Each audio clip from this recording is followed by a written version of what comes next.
My title is very simple. Y mi título es muy simple: Journey el in más life. grande viaje en la vida. Y estoy seguro que ustedes estarán de acuerdo conmigo cuando digo que la vida es un viaje. La vida es un viaje.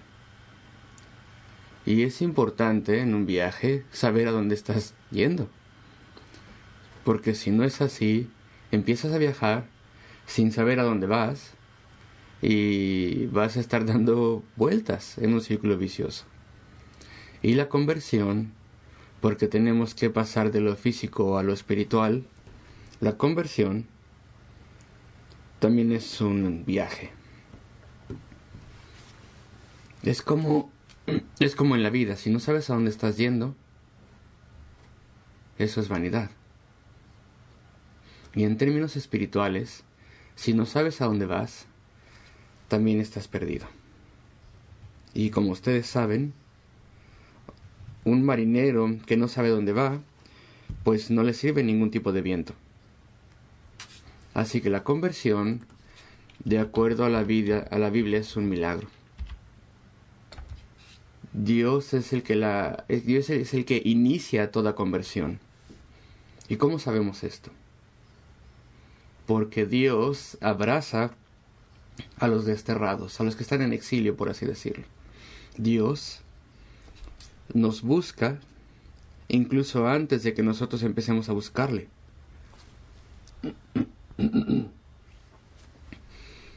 Y a medida que analizamos la conversión de este eunuco etíope, espero que podamos aprender bastante. Tenemos que ver su vida y la vida en que encontró al Señor en ese viaje y aplicarlo. Este es el más grande viaje en la vida. Así que a medida que veo el libro de los Hechos, la conversión del eunuco etíope es una conversión de entre por lo menos 10 conversiones en Hechos. Tal vez hay más, pero por lo menos hay 10 conversiones aquí en el libro de los Hechos. Y es tan importante que podemos verla a partir de diferentes ángulos esta conversión. Podríamos predicar muchos sermones tan solo basándonos en esta conversión. Es un texto riquísimo, de gran riqueza. Y es rico porque a través de la conversión de este hombre notamos, aprendemos, nos damos cuenta que hay muchas profecías que fueron cumplidas a través de este texto. Muchas profecías del Antiguo Testamento, incluso su propia conversión, fue algo que fue predicho en el Antiguo Testamento. Es por eso que podía estirar su mano y encontrar al Señor. Y puedo darles la lista de los textos en el Antiguo Testamento que vemos aquí claramente en lo que pasó en la conversión de este hombre etíope. Por ejemplo, Isaías 11, Isaías 53, Isaías 56, Salmo 68, Zacarías 13. Tantos pasajes que se relacionan con esta conversión. Entonces, a medida que vemos esto, hay una gran enseñanza que podemos extraer de esto. Dios salva personas de toda tribu, de toda nación. Y el Evangelio es un llamamiento a todo tipo de personas, sin limitación y sin distinción. Y este siempre ha sido el caso, siempre ha sido el plan de Dios. Por favor, no crean a nadie que dice que Dios ha cambiado de parecer al respecto de los gentiles, de su conversión, porque siempre ha sido así desde el Antiguo Testamento hasta el Nuevo Testamento, a través de la historia de la Iglesia. Entonces, en la vida de este hombre se nos dice muy poco de su vida, pero en lo poco que sabemos podemos aprender bastante. Hay mucho que se dice en pocas palabras tan solo para ayudarnos a ver la obra salvífica de Dios en la vida de un individuo.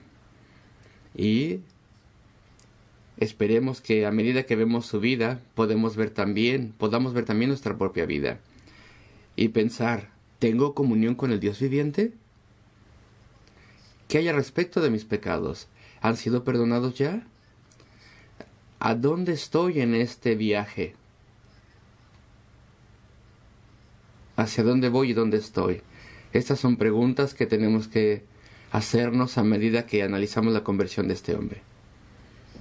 Y bueno, he seleccionado 7 cosas que son fáciles de ver al respecto de él.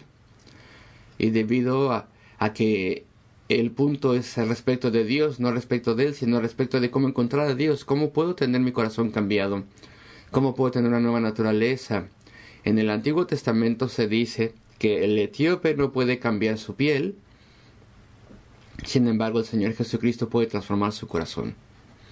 Esa es la gran diferencia. Así que lo primero que se nos dice a partir del texto de Hechos 8, versículo 27 brevemente, lo primero que aprendemos al respecto de él en Hechos 8:27 es que él es un eunuco etíope. Esto es importante, es etíope. Y en el texto griego, la palabra etíope ahí significa uno con la cara quemada, lo cual significa que es de África. Esa es su identidad. Él es un etíope. Pero cuando hablamos al respecto de Etiopía, la Biblia tiene bastante que decirnos al respecto de Etiopía, pero por favor no piensen al respecto de la Etiopía moderna, este país moderno de hoy en día, porque esto es lo que el Antiguo Testamento señala como el reino de Cush y abarca desde el sur de Egipto y es lo que hoy en día es Sudán, en la época moderna es Sudán. Tal vez toca un poco de lo que es Etiopía de hoy en día, pero este es el imperio de Nubia. Así que este hombre es de esa región del mundo, de esa parte del mundo.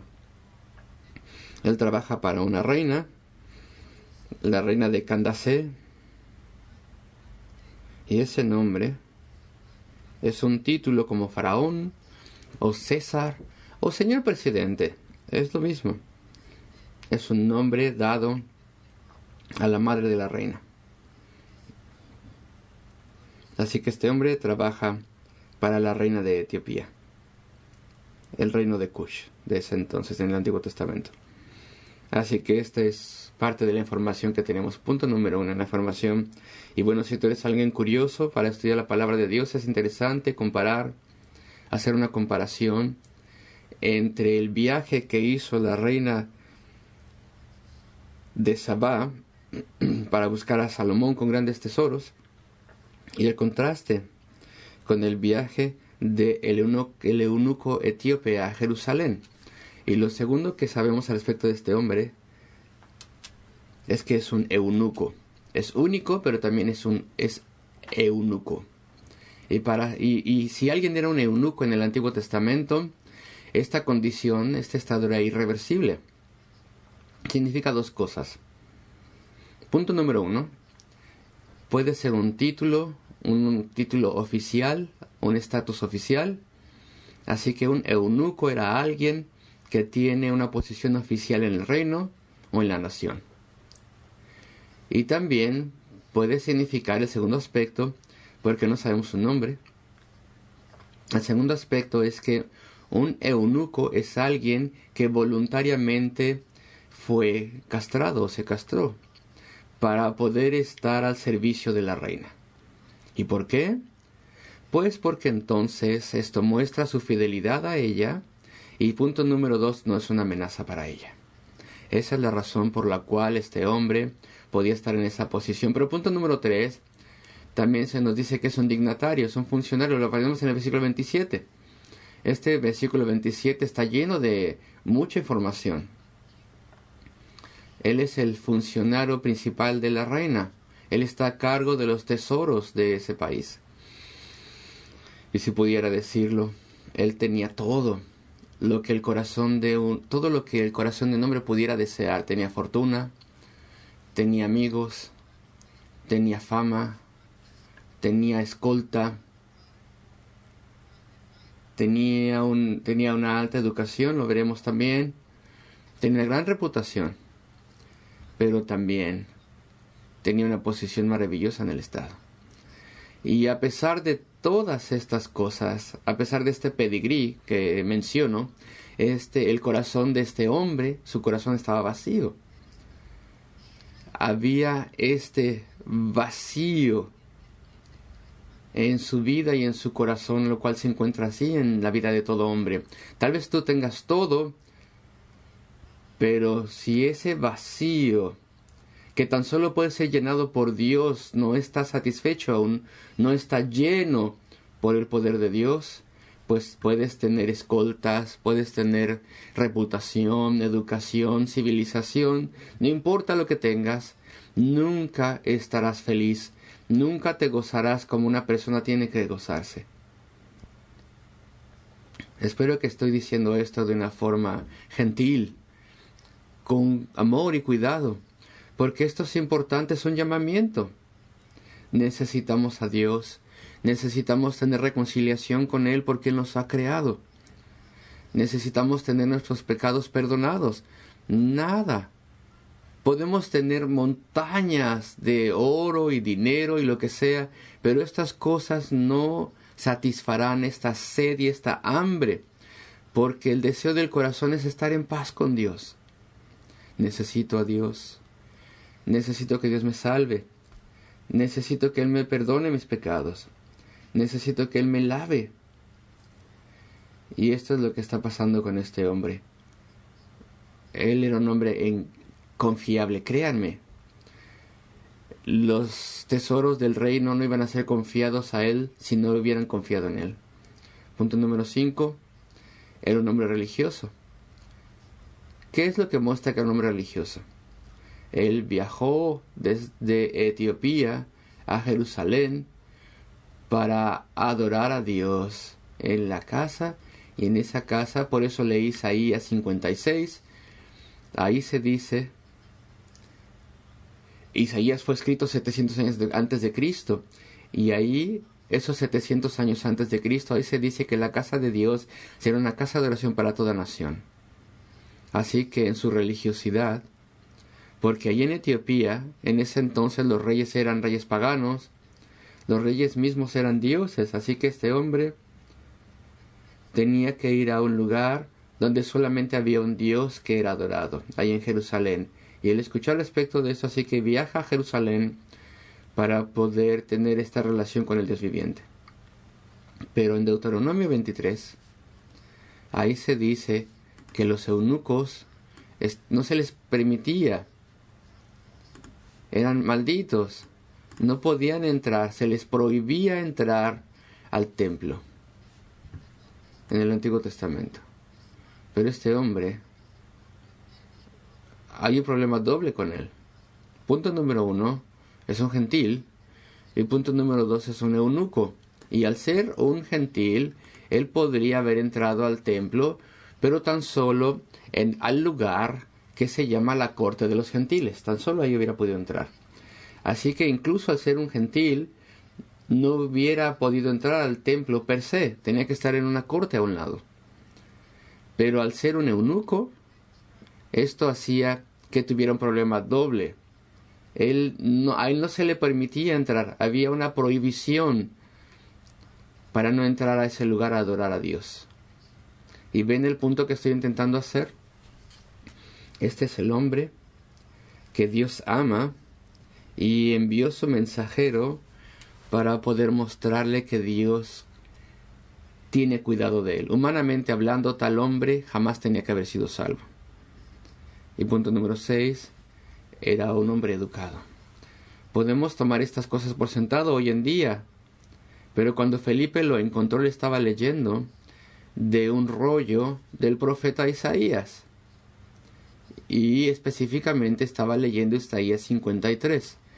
Tal vez lo damos por sentado porque estamos rodeados de libros. Todos nosotros podemos leer. Pero imagínense, este hombre es de África. Nosotros vivimos en una sociedad posmoderna, pero incluso hoy en día, en esas áreas, tan solo un 20 o 30% de la población tiene acceso a la educación en esa misma área del mundo, en África. Y imagínense, en aquel entonces, hace 2000 años, este hombre tenía educación ya. Eso no era el caso de la mayoría de las personas en ese entonces, pero más aún, él tenía su propio rollo de las escrituras. Probablemente fue copiado este rollo a manos de un escriba y se lo dio a él y le costó una fortuna. Porque en ese entonces, si lees la historia, una villa tendría solamente un rollo. Pero este hombre tenía su rollo privado y personal del Antiguo Testamento. Y yo creo que no solamente tenía Isaías, tal vez solo Isaías, pero parece ser que tenía más que Isaías solamente. Pero bueno, por lo menos estaba leyendo Isaías 53. Y lo último que notamos es que él buscaba a Dios sinceramente. Créanme, de Etiopía a Jerusalén hay un viaje de por lo menos 1000 millas. Unos 1600 kilómetros más o menos, 1000 millas. Y no había trenes, no había coches, no había automóviles. Y bueno, él habrá tenido caballos, etcétera. Y le hubiera tomado más de una semana. Y fue allí para poder encontrar a Dios. Era alguien que buscaba a Dios con sinceridad. Y puedo hablarte a ti directamente. Eres una persona que busca a Dios fervientemente. Busca como él, que tenía carros y caballos. Y hizo ese gran viaje. Muchas personas no leen la Biblia. Yo no leía la Biblia antes de ser convertido. No quería tener nada que ver con la Biblia hasta el día en que empecé a leerla. Entonces, si buscas al Señor fervientemente, el Señor traerá situaciones en la vida, coincidencias si tú quieres, para poder ayudarte a buscarle. Pero bueno, quedando insatisfecho, volvió a su propia tierra. Vemos esto aquí. Vino buscando a Dios, al mundo civilizado, por así decirlo, de Etiopía a Jerusalén. Para él Jerusalén era el mundo civilizado y religioso, pero para su gran decepción, él no pudo encontrar respuesta a sus dilemas. Estuvo desilusionado. Y ya mencioné su pedigrí. Tal vez tú y yo pensamos que somos alguien, que somos muy especiales. Pensamos que todo lo sabemos. Tenemos educación, tenemos grandes diplomas tal vez, tenemos el mejor trabajo tal vez, tenemos todo tipo de libros que podemos leer. Pero el problema con nosotros es que ante Dios no somos nada. Somos exactamente como este eunuco. Estamos sucios, estamos excluidos, estamos contaminados y no hay forma ante Dios en la cual podamos tener una relación con Él. Y es por esto que necesitamos que alguien nos hable. La distancia geográfica no se compara en lo absoluto con la distancia espiritual. Estamos cortados de Dios, separados de Dios. Y no hay forma en la que podamos acercarnos a Él. Dios es santo, somos pecadores y tenemos que ser condenados. Tenemos que ser juzgados. Y si Dios tiene que juzgarnos, sin la misericordia del Señor Jesucristo, que ha sido mostrada a nosotros, a este mundo, en la cruz del Calvario, donde se llama a los pecadores a arrepentirse, donde se llama a los pecadores a considerar sus caminos, entonces no hay forma en la cual podemos tener comunión con Dios. Entonces, así como fue profetizado hace mucho tiempo, hay esperanza para este eunuco etíope. El Señor dijo, el etíope estirará su mano y encontrará a Dios. Él leyó esa promesa, creo yo, ahí en Isaías, en el libro de Isaías, y dijo, puedo creer, puedo ser salvo. Por favor, si estás aquí esta noche y nunca has pensado respecto del Señor Jesucristo y cómo tener tus pecados perdonados, que nadie te diga que no puedes ser salvo. Tú puedes ser salvo. Si confías en el Señor, te arrepientes de tus pecados y crees en lo que Cristo ha hecho en la cruz del Calvario. Así que Él vino y rompió todas las reglas, por así decirlo. Los gentiles no tenían que estar ahí, los eunucos no tenían que estar allí, pero Él rompió esas reglas, porque Él buscaba a Dios sinceramente. Así que cuando vemos a Felipe, del versículo 32 al 35, Felipe se encontró con Él y Él estaba leyendo de Isaías. Esto es un texto crucial, amigos. Isaías 53 es un texto crucial. E incluso este día, Isaías 53 es un dilema, un enigma para muchos judíos. Tengo un amigo que me comentó que cuando los judíos leen Isaías, cuando llegan a Isaías 52, se brincan, saltan Isaías 53 y van directo hacia 54. ¿Por qué? Porque quieren evitar los sufrimientos que se ven aquí. Son inequívocos lo que se menciona aquí en Isaías 53. Los sufrimientos del Señor Jesucristo son claramente mencionados en Isaías 53. Cristo es el Evangelio. Isaías 53 es un texto conciso al respecto de Cristo y al respecto de su muerte redentora en la cruz del Calvario. Y la pregunta que hace el eunuco es: ¿quién es este hombre de quien habla el profeta? Y esto lo mencionó en el versículo 34. Respondiendo el eunuco, dijo a Felipe: te ruego que me digas, ¿de quién dice el profeta esto? ¿De sí mismo o de algún otro? Así que Felipe ahora, él es el evangelista, y yo creo que Lucas, el escritor del libro de los Hechos, obtuvo la información de esto a partir de Felipe. Lucas y Felipe visitaron a Pablo, así que estoy seguro que Felipe le dijo a Lucas al respecto de su encuentro, de su reunión con este eunuco etíope. Así que tenemos aquí la narración. Pero bueno, al hablar al respecto de Cristo, cuando Felipe le explicó, citando de Isaías 53, hay 5 cosas que se mencionan al respecto del Señor Jesucristo. Y rápidamente quiero analizar estas cosas porque nuestro tiempo está yéndose ya. Punto número 1. Menciono los versículos y ustedes los ven ustedes más tarde. Lo que voy a hacer les voy a dar por sentado que muchos de nosotros ya estamos familiarizados con Isaías 53, así que no voy a ir para nada a Isaías 53, lean ustedes después por favor, pero me voy a concentrar en las 5 cosas que se nos dicen en este texto maravilloso. Y lo primero que se menciona es que Cristo moriría en la cruz del Calvario. Eso está en el versículo 32. El lugar de las Escrituras que fue leído es este. Y aquí tenemos esto. 700 años antes de que sucediese, el profeta Isaías dijo que Cristo moriría, y moriría en la cruz del Calvario. Fue llevado como oveja al matadero. Cristo. Juan 1:29. Juan el Bautista dijo: he aquí el Cordero de Dios que quita el pecado del mundo. Estaba hablando de Cristo. Así que esto es lo primero que Felipe le explicó al eunuco, que Cristo dio su vida, Él murió en la cruz del Calvario para redimir pecadores. Y lo segundo, todavía en el versículo 32, se nos dice que Él moriría voluntariamente.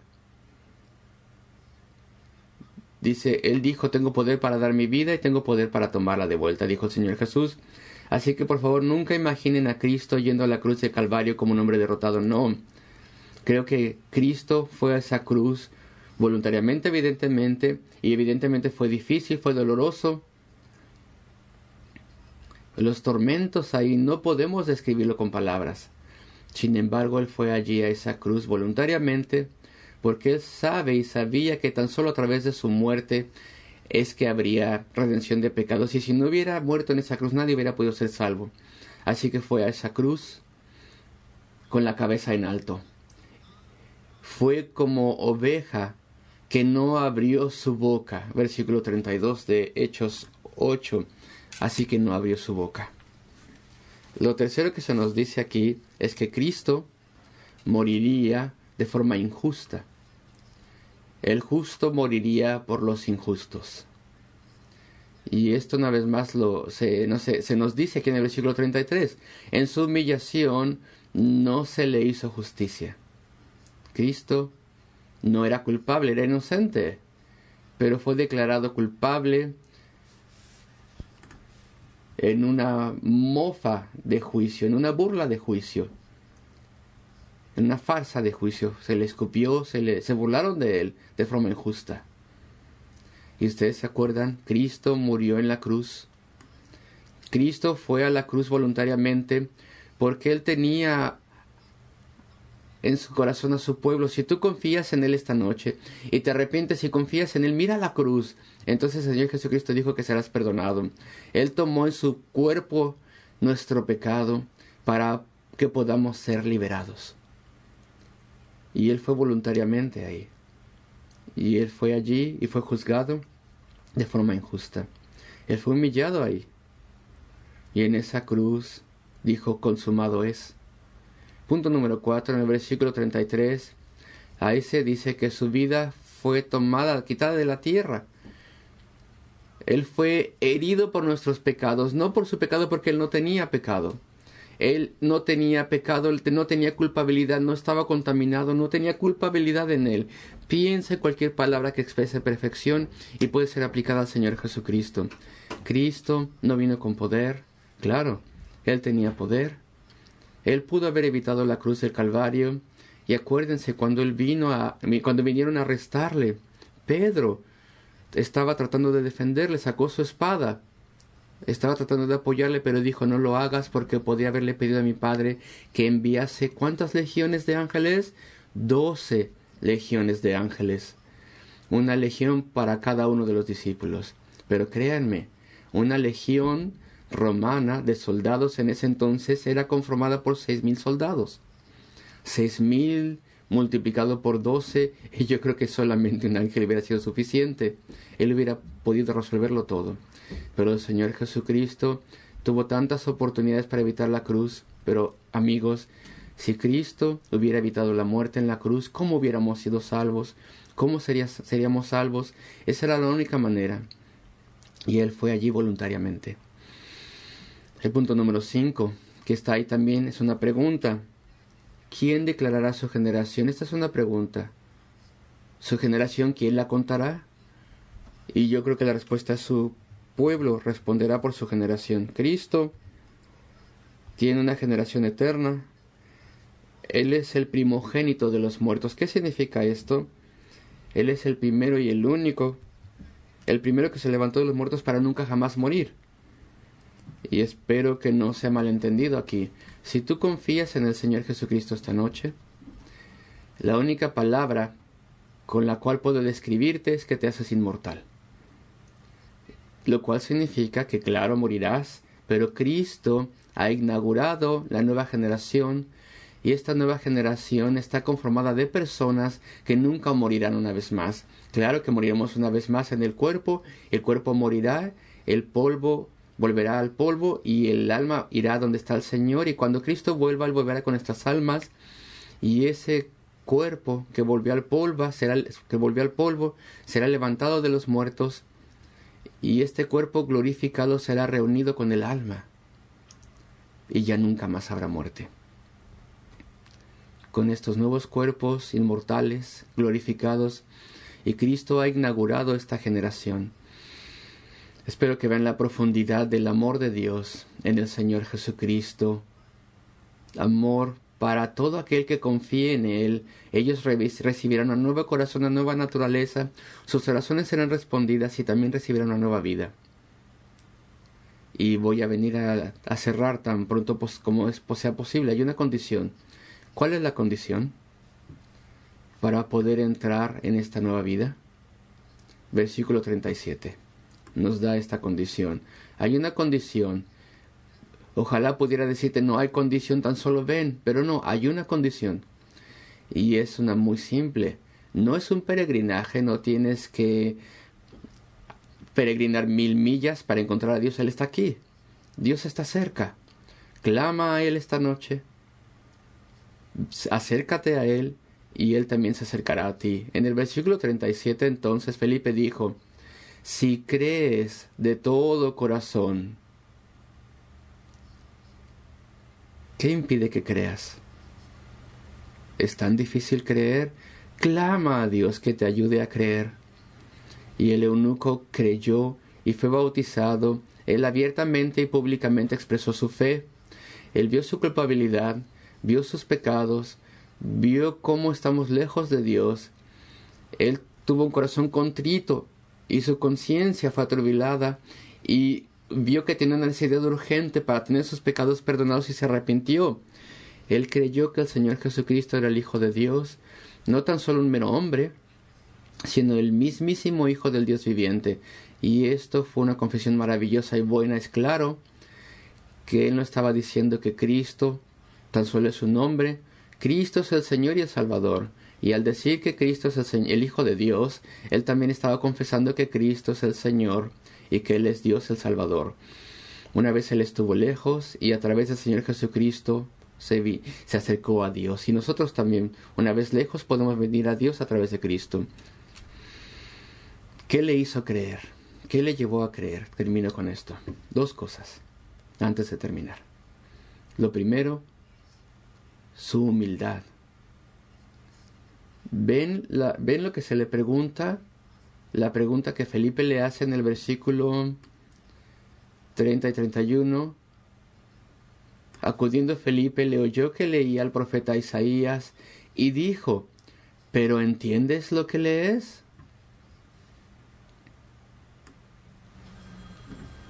Es difícil reconocer mi ignorancia o tu ignorancia. Y esta es una pregunta humillante. Cuando le preguntes a alguien, ¿entiendes lo que estás leyendo? Y la mayoría de las personas tal vez digan, claro, yo no te necesito. ¿A ti quién eres tú para decirme lo que tengo que leer?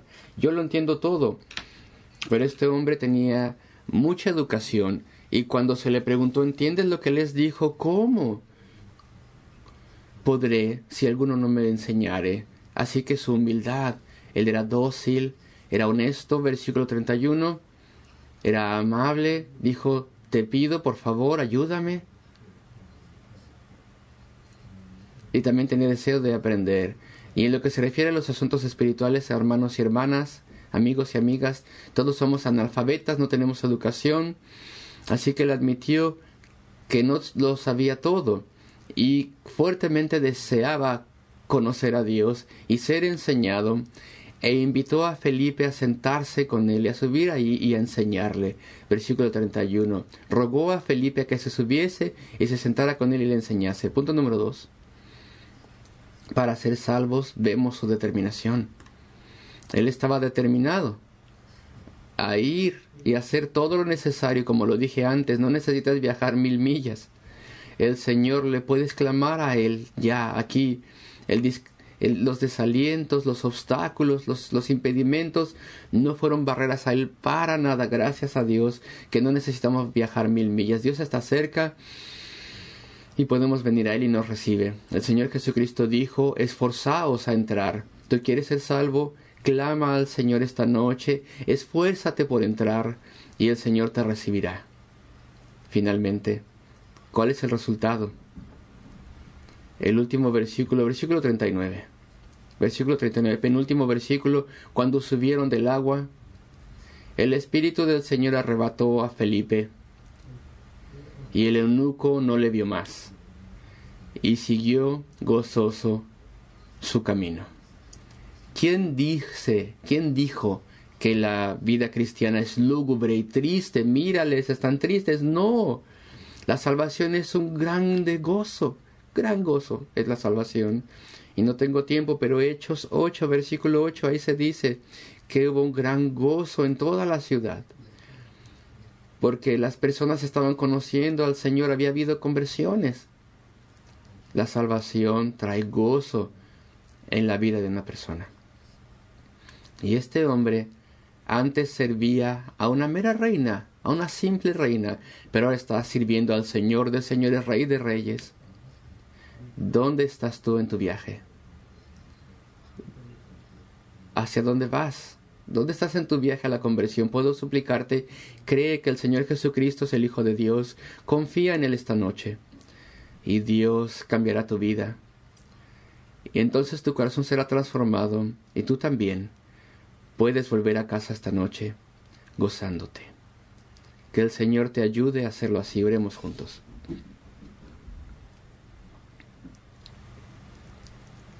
Oh Señor nuestro Dios de gracia, Padre Celestial, te damos gracias, Señor, que el Señor Jesucristo ha muerto en la cruz del Calvario para salvarnos. Te damos gracias, Señor, que hay un camino a la salvación para poder ser reconciliados, tener reconciliación con el Dios viviente. Y Cristo está llamando a todo hombre, a toda mujer, niños y adultos también, para que vengan a Cristo y a creer que el Señor Jesucristo es el Hijo de Dios. Por favor, Señor, ayuda a los que te buscan, que están en problemas esta noche y no te pueden encontrar aún. Habla a sus corazones y trae arrepentimiento, obra arrepentimiento y convicción en tu pueblo. Lo pedimos por amor al nombre del Señor Jesucristo. Amén.